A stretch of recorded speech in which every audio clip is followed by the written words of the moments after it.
তো আজকে হঠাৎ করে লাল ভুনা খাইতে মন চালো, আর আমাদের নড়াইলে চাড়াভিটে অনেক সুন্দর লাল ভুনা আর কালা ভুনা পাওয়া যায়। তো যেই কথা সেই কাজ, তো আজকে আমরা চলে গেলাম চাড়াভিটায় যে ইমানের হোটেল আছে সেই হোটেলে একদম টাটকা গরম গরম লাল ভুনা রান্না করতেছে। দেখি যে চুলায় লাল ভুনা রান্না করতেছে, তো দেখি তো আর লোভ সামলাতে পারলাম না। তো কী আর করা, গরম গরম অর্ডার দিয়ে দিলাম যে আমাকে লাল ভুনা দাও। আমরা তিনজনে গেছিলাম খাতে। তো এই যে এখানে যে লাল ভুনাটা দেখছেন, সাথে রসুনও আছে, একদম পুরো একদম গরম, মানে এখনও আমরাই ফার্স্ট কাস্টমার ছিলাম আজকে। তো আমরা গেছিলাম একটু 12টার দিকে, এই যে আমার চলে আসছে লাল ভুনা একদম টাটকা। তো এটা হচ্ছে চাড়াভিটায় অবস্থিত, একদম রোডের সাইডে।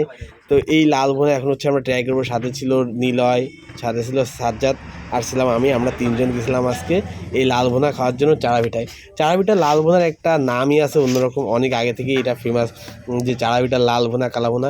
কিন্তু অনেকে হয়তো এটা জানে না যে চাড়াভিটার লাল ভুনা অনেক ফেমাস। তো এই যে আমরা আজকে খেতে চলে গেছিলাম চাড়াভিটায় লাল ভুনা। তো এই যে এক কথায় অসাধারণ ছিল, মানে এইটা হচ্ছে কেবল রান্না হচ্ছে, তো 8-2 ঘন্টা পরে আরও সুন্দর হতো ভাপে। আমরা একদম সাথে নিয়েছি, তো এই জন্য হালকা শক্ত ছিল, বাট টেস্টটা ছিল এক কথায় অসাধারণ। আর সাথে দিয়েছিল আমাদেরকে আলাদা করে চই দিয়ে দিছিল, আর চইটা তো আর কী বলবো, এক কথায় মাখন ছিল, মাখন।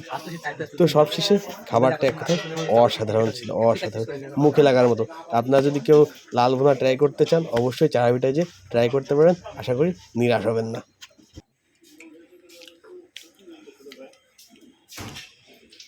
সেই স্বাদ, এক্সিলেন্ট ভাই।